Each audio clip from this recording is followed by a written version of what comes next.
Şuşa şəhərində İqtisadi Əməkdaşlıq Təşkilatının turizm üzrə yüksək səviyyəli ekspertlər qrupunun 9-cu iclası keçirilib.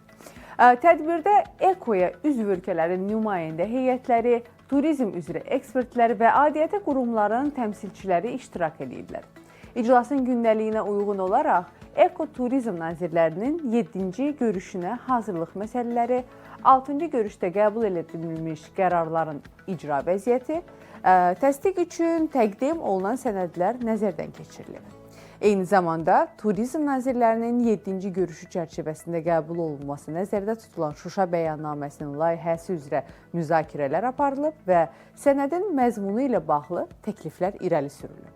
Turizm üzrə yüksək səviyyəli ekspertlər qrupunun 9-cu iclasının nəticələri bugün keçiriləcək Turizm Nazirlərinin 7-ci iclasının gündəliyinə təqdim olunacaq.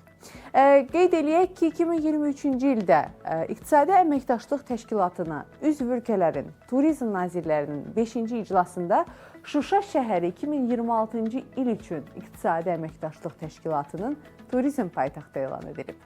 Turizm Tədbirləri Nazirlər Kabinetinin Şuşa şəhərinin 2026-cı il üçün İqtisadi Əməkdaşlıq Təşkilatının turizm paytaxtı elan edilməsi ilə bağlı tədbirlər planından irəli gələn fəaliyyətlər çərçivəsində də təşkil olunur.